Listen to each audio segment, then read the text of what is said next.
Hi everyone, and welcome to today's webinar. We're trying a new platform today with Zoom.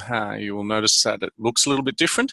If you haven't discovered the chat box yet, just scroll your mouse to the bottom of your screen. I know there's only a couple of people in there so far, which is a little bit unusual for our crowd of people who seem to like to chat and to be in dialogue around the content. So if you haven't found the chat box yet, make sure you do. It's happening over there and looking good.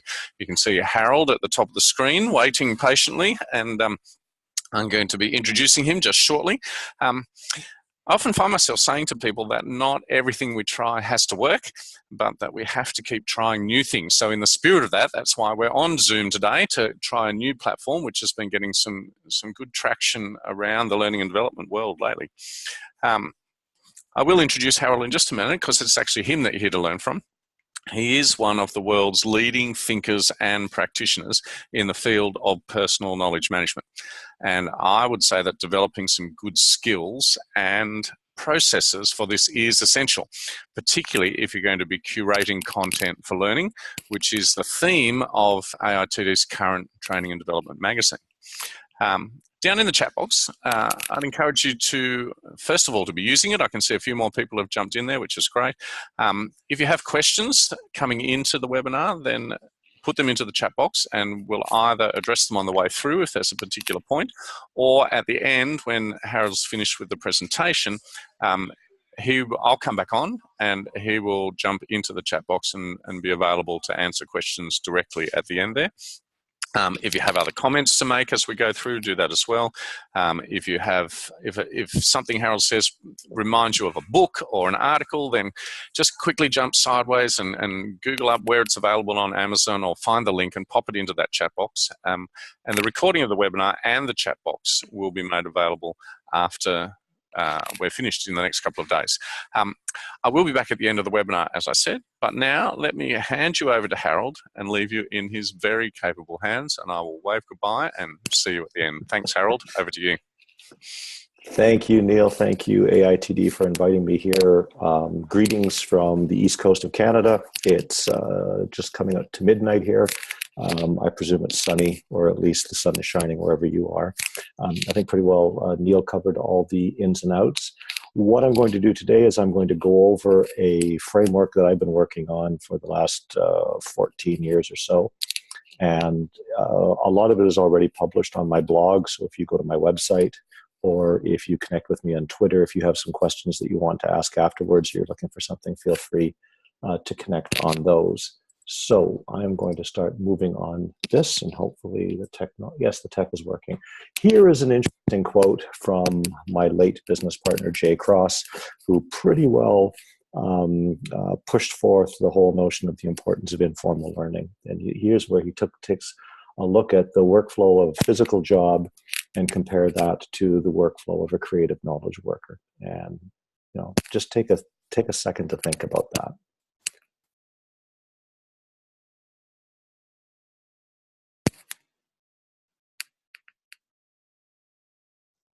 When you think about the way that a lot of our processes and our workplaces are set up, is that quite often is that busyness is seen to be the same as business. And when you think about doing creative knowledge work, is that is stuff that requires a lot of reflection, a lot of downtime. However, that flash of brilliance may suddenly be something that is worth more than what one person working at the same thing over and over, doing something routine, would have done. It's a completely different nature of work, and more, this is the kind of stuff that we are going to be doing in our workplaces. So here's the question I ask for you, is that if this is the type of work that we're going to be doing, you folks, I think for the most part, are in learning and development or some type of related field, is that what do creative knowledge workers do when they're not having flashes of brilliance? And that is pretty well what my focus and the framework of personal knowledge mastery is all about, is that, well, how do we prepare for the type of work that we don't even know? How do we help ourselves become more creative? How do we stay more and more connected? And was interested in a very good book that I highly recommend is this book by Stephen Berlin Johnson about where good ideas come from. And he has this wonderful saying called chance favors the connected mind. I'm not too sure if you're familiar with the famous saying by Louis Pasteur, who said that chance favors the prepared mind. But more and more today is that it's the connections that we have between people and between ideas. And when we put those connections together and we experiment, we try different things, that basically is creativity. Creativity is not about having unique ideas. It's, in a lot of cases, it's putting ideas together. And that's one thing that personal knowledge mastery, if practiced well, can help people do. So here's a question I've got for you. Okay, this was a question that Robert Kelly at Carnegie Mellon University asked of thousands of different knowledge workers in multiple fields. He started this a number of years ago, and he asked, what percentage of the knowledge that you need to do your job is stored in your own mind? All right, just think about that when you go to work, and is that, if you didn't have access, you couldn't talk to anybody, you couldn't pick up the phone, you couldn't access your computer, your mobile device, or anything like that. And I'm going to ask that question. We're going to try it and see, start poll. Okay, so let's just get some thoughts on that. What percentage of the knowledge you need to do your job is stored in your own mind? And I hope that everybody has seen the poll.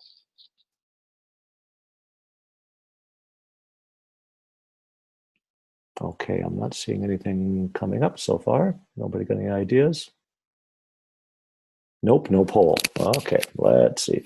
It says that attendees are now viewing poll results. You have shared the poll. Can see poll, can't answer questions. Well, that's interesting.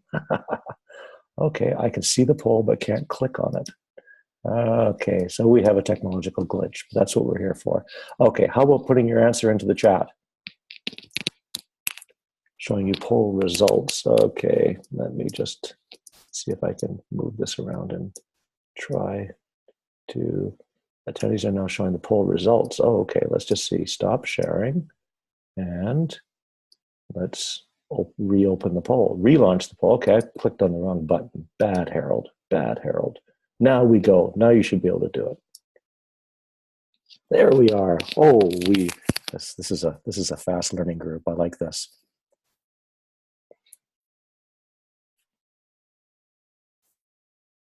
I'm getting 14 results. I'm not too sure we have 19. We're getting close. I think we're getting close to there. Okay, here we have it. So it looks like it's come to some place around 25 and 50%. The mode is at 50%.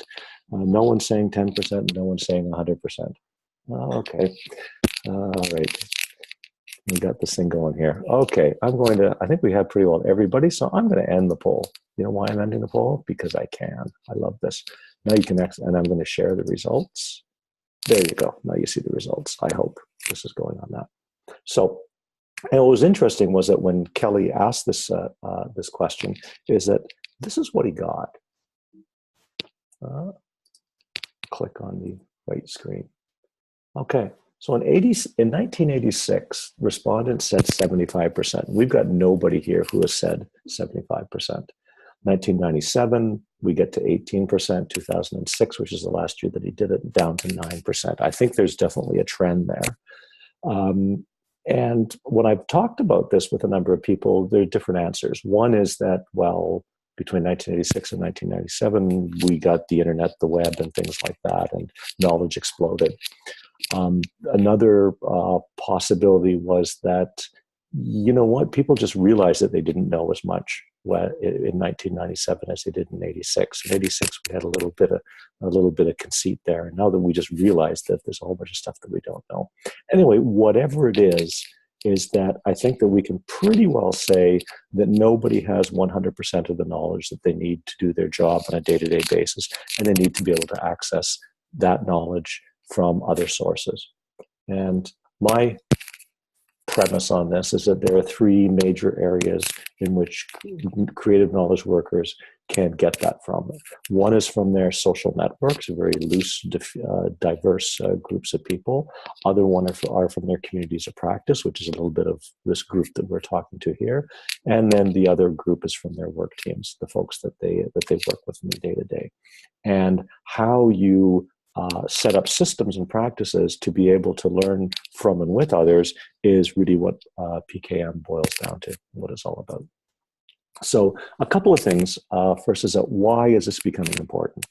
And I see two major factors in terms of why learning from others, learning to learn faster, getting access to knowledge is important. And one of those is because of connectivity. I'm not too sure if anybody read the Clue Chain Manifesto that was published in 1999. That was 95 Theses in the same fashion as Martin Luther's 95 Theses that are put on Wittenberg Cathedral 500 years ago. And thesis number 1 was markets or conversations.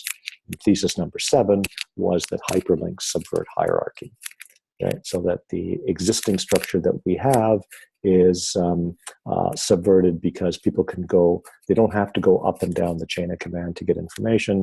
They can go access it through their mobile device. They can link out to other things. So the thing with the internet is that there is no hierarchical structure to the internet. There's no center to the internet. And where we are now in 2018 is that hyperlinks have actually subverted the hierarchies. 3 particular ways being unlimited access to information, not knowledge, but information. Simple self-publishing, which is pretty well the reason why I'm here today, is that I started off as a blogger, and through my blog and through sharing and over the years, as a guy who lives in a place called Sackville, New Brunswick, Canada, population 5,000. And because of that simple self-publishing, is that now here I am speaking to folks halfway around the world. And then finally, what Seb Paquette, who works for an artificial intelligence company now, a leading researcher in the field for the last 20 years, he called, when he looked at social media particularly, is what they allow is ridiculously easy group forming. Just like this group here is together, so can a group of neo-Nazis be together, so can a group of knitters and ukulele banjo players. It doesn't really matter. Anyone who has an affinity for both good and bad can now get together very quickly using social media, which the web enables. So that's the one thing, connectivity.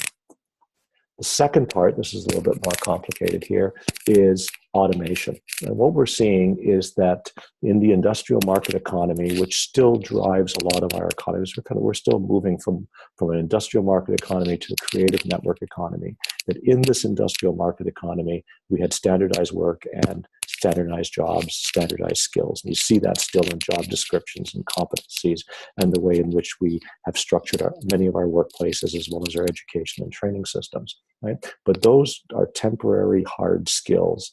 And more what we're finding is that machines are able to automate them. If you can create a workflow and a process, then sooner or later, software or robotics or a machine is going to replace that, right? And it's not just a question of it will be replaced, it's that management all over the world is trying to replace that as quickly as possible. There's a bank right now that just hired an AI company, and their objective in the next 2 years is to go from 50,000 employees to 500 employees, right? So this drive is happening to replace labor or workers who are seen as a cost to investing in capital, which is seen as an investment, right? And as we move into a creative network economy, it's these permanent or soft skills that are becoming more important, the more human skills, right? Which are about augmented people. We're working with machines, as we're doing right now, augmented by machines, augmented by software, and connected to others, right? And as you can see, that the value we produce changes. There's a shift in the knowledge that we require from explicit to implicit, and there's a shift in the learning. More and more of our learning has to be informal, which is more like what we're doing here right now. So this is the big shift, is that what we used to call soft skills are actually becoming the mission critical human skills for a creative network economy. Yeah, banjo playing and knitting neo-Nazis. Good stuff there. I'm actually able to see the chat here, Neil. All right, so this is what a few friends of mine have called Harold's Universal Theory of Everything. And if you go on my website, you'll see 50 different versions of this. But I just want to explain the basic version. Is that when we take a look at how work is done, is that people work together, we know from research that strong social ties actually help people do more complex work. They trust each other, they can do things better, and that the work has to be done in some type of a structured way. Someone has to be in charge, or else it's not going to get done. There have to be work processes, and there's usually, it's goal oriented. There's a deliverable, there's a mission, there's a service, there's something that has to be done. This is the way that most work is structured, and I don't think that that's going to change in terms of how getting things done is going to be structured. But at the same time, is that when it comes to getting ideas and getting, and the potential for these blinding flashes of insight, quite often these things come through our social networks where we have weak social ties, right? And these are much more opportunity driven and informal and networked. And you take a look at something like Facebook or Twitter, is that they're great places to get ideas, but they're not the place where you want to try to manage a project. Right? So these are sort of the two solitudes, and quite often is that people go to work and they work in one, and then and they have access to all of things outside of work, and sometimes they're not even allowed to access their professional social networks. Right? Quite often we have the firewall there between the two, and there's an interesting thing here is that when you take a look at the type of work that is being done, or not the type of work, but the way in which we interact, is that in work teams, that the work, quite often it's collaborative. And to collaborate, my definition, is to work together toward a common purpose. And quite often that purpose is given externally by the boss, by the business, by the client, something like that. But in social networks, we cooperate. We give freely with no expectation of reciprocity. So when I post a blog post, I don't expect to get 50 cents in return for that blog post. But over time, I've written 3,000 blog posts now. And as a result of that, it gets me indirectly my speaking engagements and some of my professional work. That's cooperating. Is that we give, but we don't, and we get back, but we get back very indirectly on that. So in social networks, quite often what we do is cooperative, and in our work teams, what we do is collaborative. And the big question, today, the big challenge with individuals, organizations, learning and development is, how do we connect the two? And I think that is in what we call communities of practice. And you've probably heard the term before. I'm not hearing any side news here. It shouldn't be coming from me. So I'm watching the chat here in terms of the excess. So I see everybody looks like they're muted. Anyway, we'll see how this goes. Communities of practice are not social networks, and they are not work teams, but they're places in which we can collaborate and we can cooperate. And if you take a look at what's the difference between a social network and a community of practice, is that a social network is where you're connected to lots of people, but you don't really know them that well. But in a community of practice, everyone sort of has a common objective of trying to do better. And my definition of a community of practice is that you know that you're in one when it changes your practice. And I took this picture a couple of years ago in Barcelona watching these skateboarders. And it was really interesting because they're all different levels of expertise. But if you self-identified as a skateboarder, you brought your skateboard with you and you went there and you tried these different things, you were kind of accepted into the community. And if you kept trying and kept doing things better, once in a while, one of the more experienced skateboarders might sort of show you how to do something. And because everybody was there trying to get better. Everyone was there trying to, is the mic on my zipper? Oh, maybe. Oh, I see that. Let me just see if I can do that. I shouldn't move too much. We'll just try that. You guys tell me if this is working any better, okay? I don't want to have all that extra noise on there. So in the community of practice is that everybody accepts everybody else. There are different levels, but everyone is trying to get better. Thanks, Joan. I appreciate that. That's why it's nice to have. I'm reading 17 different panels right now. Sorry. Next time, note to file: don't wear a sweater with a zipper the next time that you're doing this. Or actually, I'm going to invest in the AirPods so I can stick them in there and don't have the cords anymore. Okay, so anyway, there we are. That's with the communities of practice. So let me just get back to that. And I'm just gonna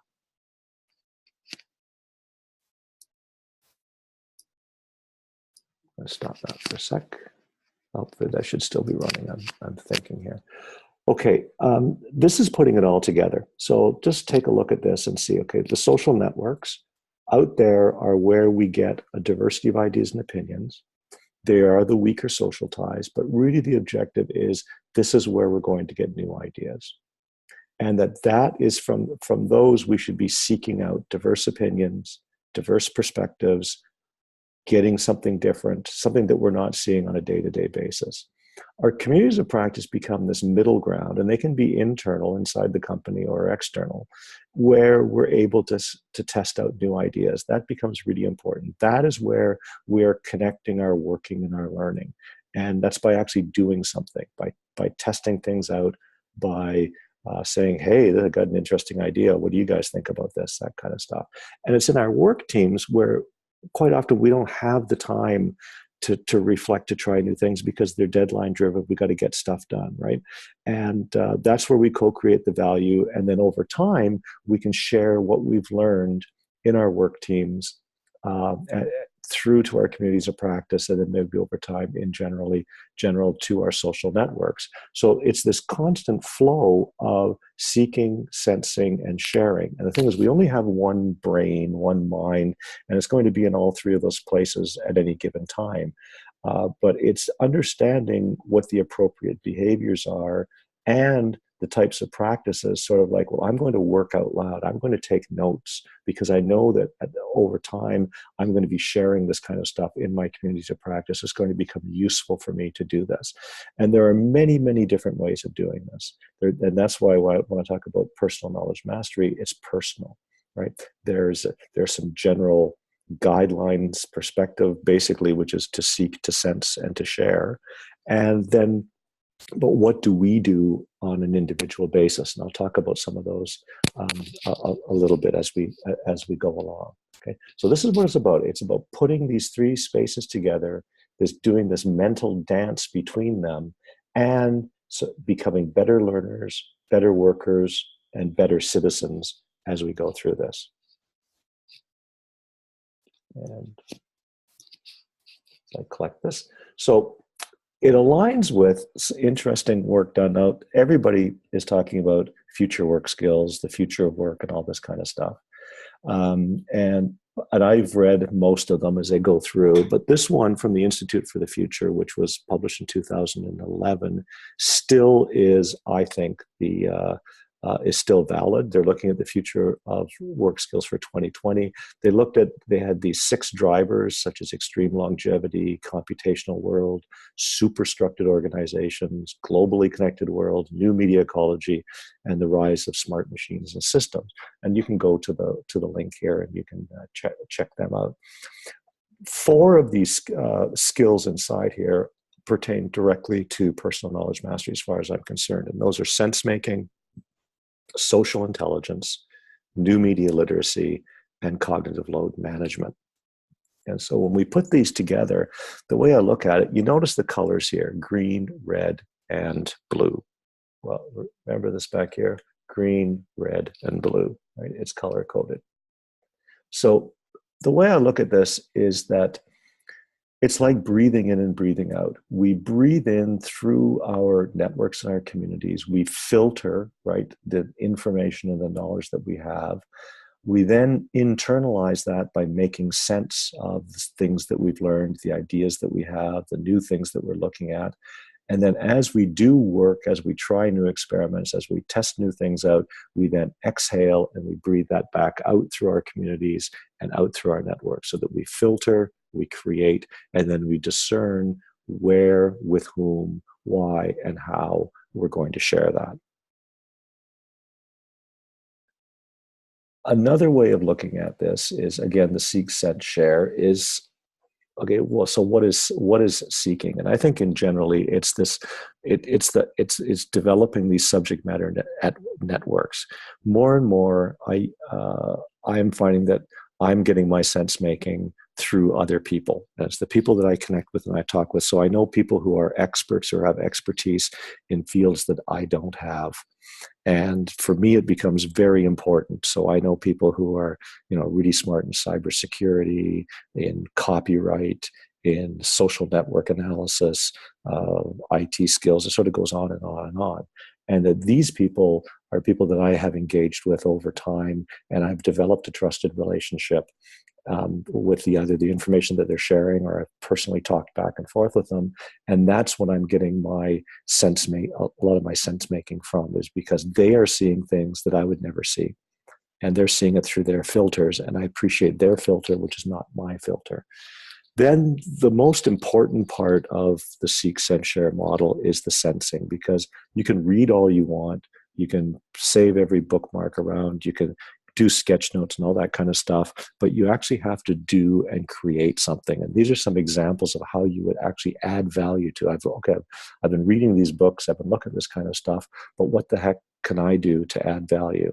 And so, experimenting is just, well, why don't I just try it to see how it goes? Initiating is, I'm going to try something again. I'm going to initiate something and see. Validating is really important. Let's say you read through 6 different research reports and you validate that, yes, these are actually pertinent to my field and this discipline. And then you share that with your colleagues. You've just saved them a lot of time and said, okay, well, these are the reports you should read. This is the reason why. And this is what they say. And that's where synthesis happens, customizing, doing a presentation for a particular audience. Those are all ways in which you can add value over time to the knowledge that you are gaining as you go through life. And then finally, the whole notion of sharing about, again, discerning when, where, and how. It's not just blasting out everything that you see. Sometimes it's, paying attention to a conversation. Someone's talking about this. She says, oh, I actually wrote something about that. Here, let me just give you the link, or give me a connection, or here's a little, resume of it, or something like that. One of the things that I do is I write book reviews. So every book that I read that I like, I write a review, I post it on my blog. And then over time, people sometimes say, hey, do you know any good book on sense making? And I go, yeah, actually, I read a couple here. Let me just send you the book reviews. You can read them. They're good for me because I can remember what the book was about. But now you have an idea of what my perspectives were. So I share that when the need arises. And I find that becomes a skill over time as well that you can keep working on.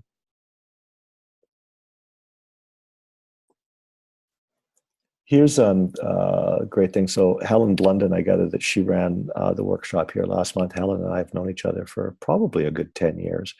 And Helen has taken my workshops. We have shared things back and forth. We actually hope to be offering something in Melbourne in August together that we're going to work on. And, really what this whole notion of personal knowledge mastery is sort of going back to the days of not being a cog in a wheel, not being a replaceable human part that goes into a machine, but being a fully functioning, cognizant, artisan, citizen, someone who is going through life trying to get better, going through their career, trying to become better at it, trying to master the field, pushing at the borders of their professional experience, trying to become better, trying to make your network better and your community better, because in the long run, that helps you. By helping others, they can then help make better decisions. We can be better citizens, make better decisions in terms of who we elect, how we engage, and how we build better communities for our children and our grandchildren. So that's really the whole notion of personal knowledge mastery is about. Being curious is about then adding some kind of discipline to that curiosity of engaging with others, saying, oh, I don't know much about what younger people are doing. Well, how can I, find out? Well, social media are wonderful tools, right? Because you don't have to actually go out and, find people. You can go and listen to them and lurk and see what's happening on various platforms with social media. I mean, I remember the days where I used to wait for new books to come into the library because that was my only source of information from outside. And now we have that whole notion of connectivity that I showed with the pyramid, is that we have unlimited access to information. What we need are better filters. And a lot of those filters are human filters. We need to find other people with whom we can make sense together. So that a lot of this happens. And if you're a learning and development professional, think about that, is that how can you help others make sense of their experience? How can you help others connect with others? I mean, how many of you would say that you actually are in a community of practice that is helping you change your practice? Put it into the chat if you've got something there. And if you're not, how could you do that? How could you find a community of practice? And quite often when I speak with people, they say, well, if you can't find a community of practice, you better make one. Because how else are you going to be able to continue to push, your professional expertise? I mean, we are seeing the automation of routine work. We are seeing jobs and work being replaced. And I think in a lot of ways that's for the better. There's an interesting case of, I take a look at the difference between Canada and Sweden. In Canada, the unions and the workers and the businesses are very concerned about individuals being replaced by robots, particularly in mining and what we have in the petroleum industry with the tar sands. Whereas if you look at Sweden in the mining industry, the workers are actually helping to promote automation. They're looking at replacing their jobs. The reason for that is that they have a very good unemployment system and they have a very good retraining system. They know that they will continue working in the field, but they're going to keep working at higher and higher level complexity, creative type of work. I think that that's what we all should be looking at, is constantly upping our game as we go through that. And I'm not reading the chat, so I presume it's really exciting stuff that's happening in there. Another way of taking a look at PKM is that it's based upon this framework of seek, sense, and share. So if you are low sense making and low sharing, then you're what I would call a consumer. And there's nothing wrong with being a consumer in certain things. Like when it comes to things like film, I'm a consumer of film. I don't remember what actors' names are or anything like that, and I consume it, I watch it, and that's cool. But if this is your profession, that's probably not where you're going to want to be. Right? The two types of folks that I work with a lot are people who are connectors, who have a tendency to share lots but not add a lot of value, right? And experts who have deep knowledge in their field, but they're not very good at sharing.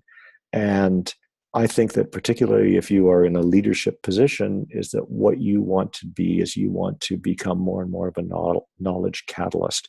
You want to be bringing people together. You want to be bringing the sharers and the experts together. You want the experts to be putting their work and their knowledge out there. I had a client I was working with. It was a healthcare system, and one of the people, we were putting in a social network. This was before Facebook. This was before enterprise social networks, but we were putting in a system in which people could share things, their internal blogs, and there were threaded discussions and things like that. And this one senior psychologist thought that this was just the stupidest idea ever. And he was pretty important because he was quite influential as I was going around interviewing people and asking, who do you respect and where do you get your information from?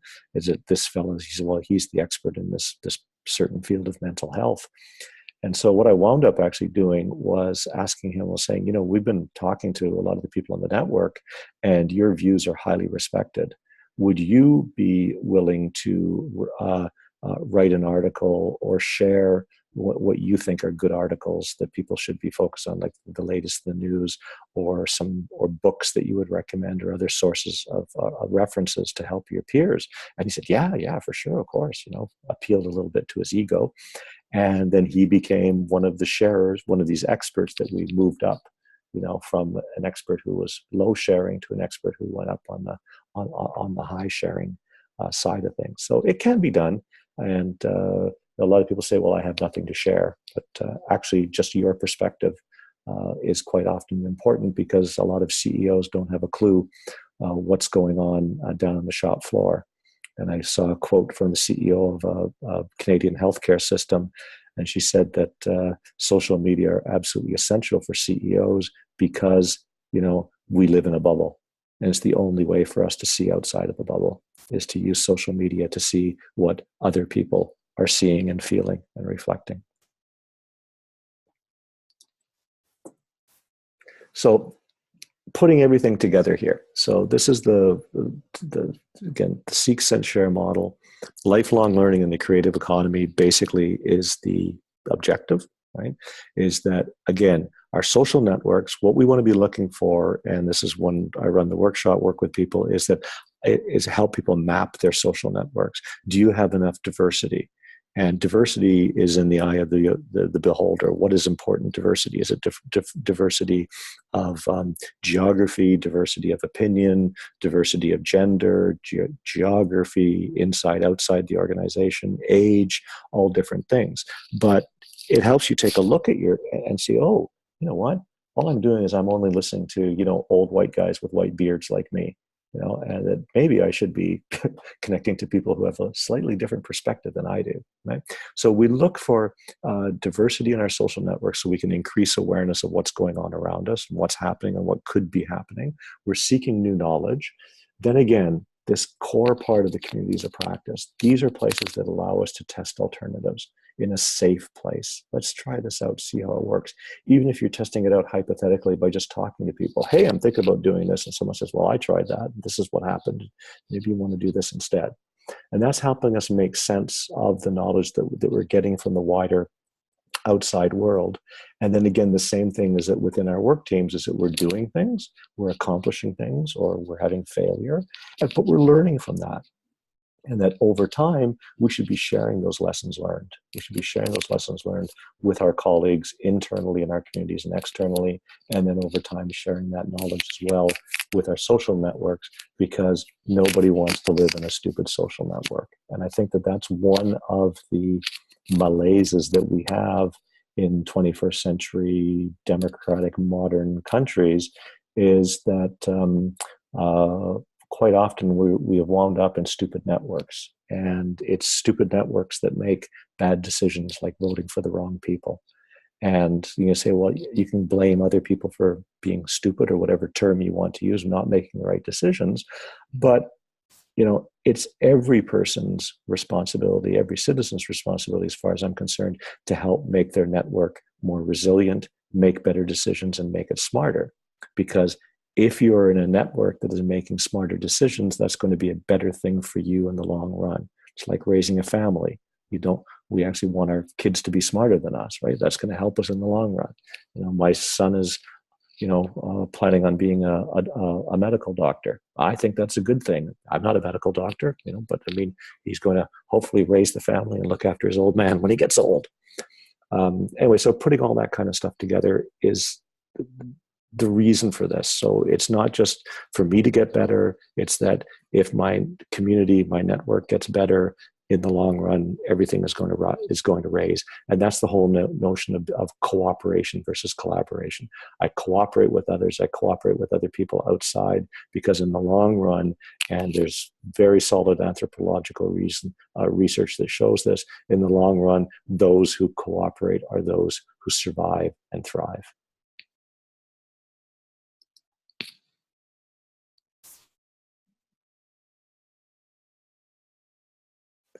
So I run a workshop, and you can go onto my website and you can take a look at it and see what it is. The next one starts on the 14th of May.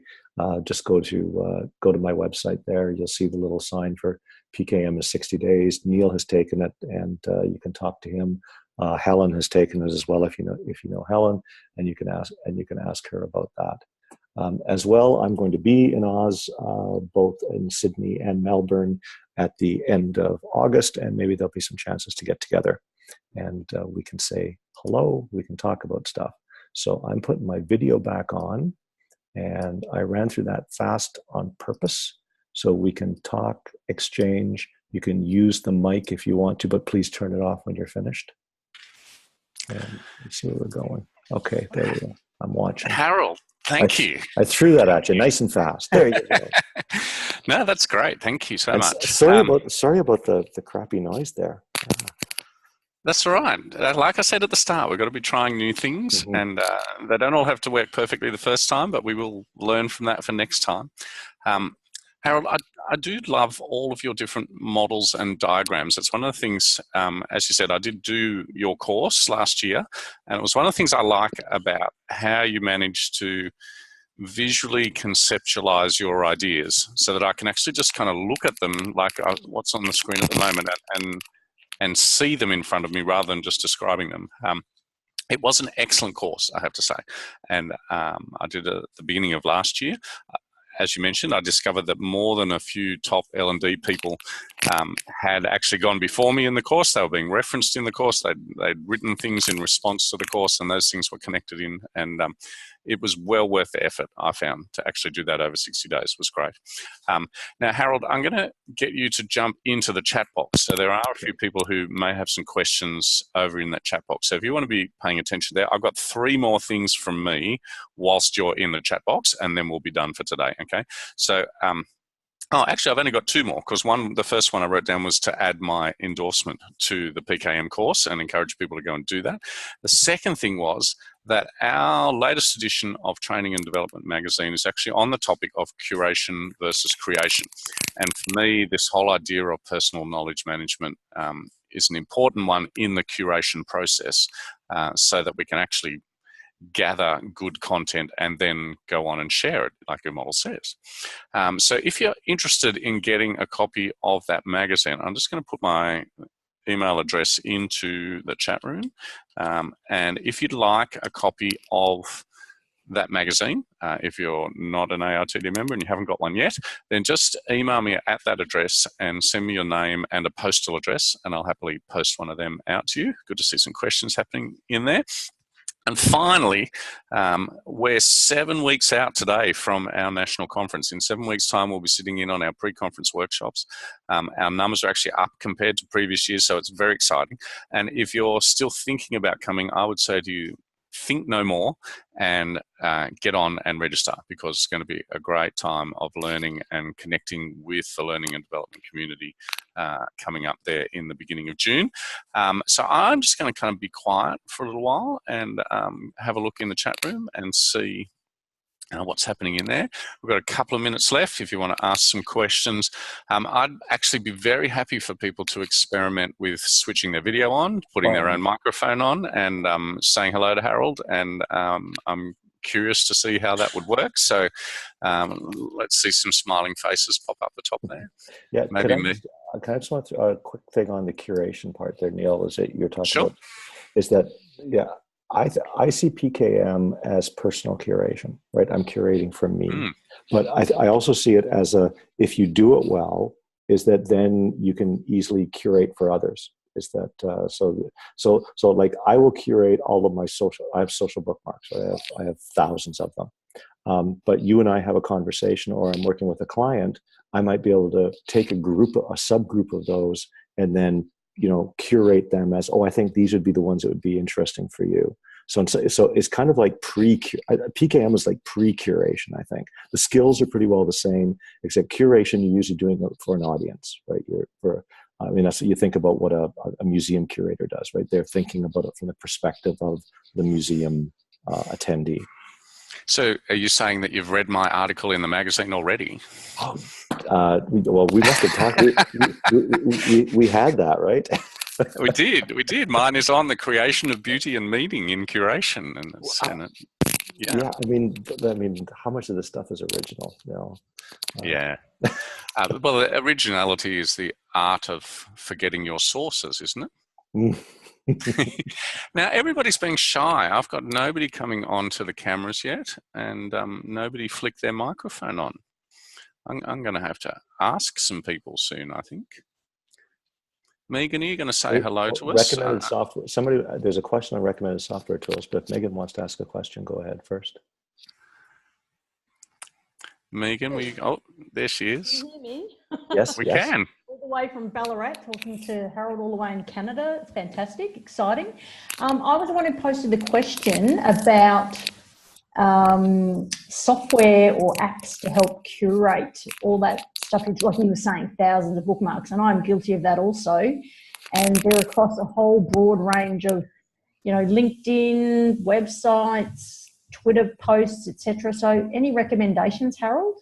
Well, the simple one, and are you seeing my screen? Are you looking at downtown Paris right now? Sure am. Okay. Looks great.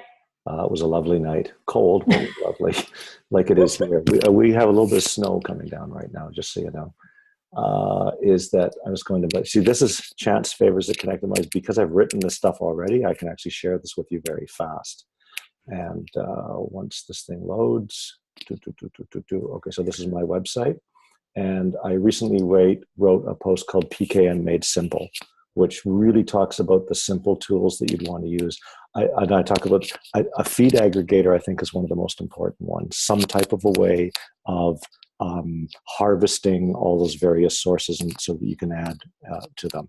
So, I mean, I've mentioned Feedly or Reader, but there are many others. And then the second one is some way of what in one component are called social bookmarks. I use Digo, but there are other ones that people use, like Scoop It. Neil, you probably have some as well. But those, I think, are the two things: is that you need to have stuff pushed to you, or that you can pull when you want it, and then you need a place to put it, and so you can find it later. So those are for, in terms of curation, you need to find one tool at least for each one of those. And again, so my recommendations are here on that PKM Made Simple post that I wrote recently. Does that help? Oh, thanks. Well, thank you so much. Yeah, I'd totally endorse Digo. It's what I use all the time. Pocket did come up. There was a LinkedIn discussion I was tracking recently on tools, and Digo and Pocket were definitely the two top ones. I did have David Swaddle throw in about Scoop It, and I went and had a look at that, and it looks like a really interesting tool. So yeah. What I don't like about Scoop It personally is that because I get a lot of stuff that people scoop, and it does this automatic posting. And I keep seeing, 500 different references of somebody scooped it. And what I find is that of all the people who use Scoop It, probably less than 1% add value to it, so that they grab it, they may quote something out of it, but they don't add a comment about why was this important. And actually, Kenneth Mickelson has a Scoop It called Personal Knowledge Mastery.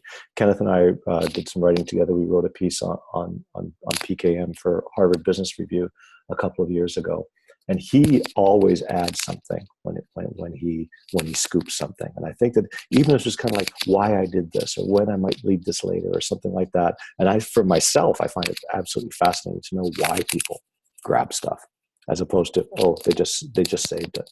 And I also find that when I go to my old ones later, I have a better idea of why I saved it.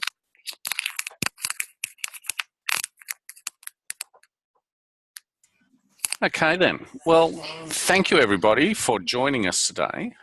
Thank you, Harold, for taking us through that content, and for even just jumping out there at the end to your website and giving us the opportunity to find some more stuff from there. One of the things I'd encourage people to do is actually just to open up your calendar while you're sitting at your desk there, and in a week's time, just put in a little prompt to say, let's revisit that content from the personal knowledge mastery stuff and see if there's something that we can introduce into your practice. I really like that quote before about you'll know you when you're in a community of practice when it changes your practice. Yeah. So let's put something into your calendar for a week's time to kind of follow that up. Maybe you're going to follow it up by following Harold on Twitter or connecting to somebody else on LinkedIn, but take an action step in response to what we've been talking about today. And so Harold, I would suggest that if you do get together or a question at AITD, I spoke at AITD a few years ago, really enjoyed it. I'd recommend it to everybody here to attend. But talk about communities of practice and find, are people in a community of practice? And if not, how do you help them find one? I think this becomes, I mean, I'm an active member of 3 or 4, and they save my butt all the time. Is that I've got these places where I can go in and I host one as well. And I just find that I need a safe place to ask questions and sometimes just to vent. So, yeah. Harold, thank you. Thank you for the late night for you over in Canada.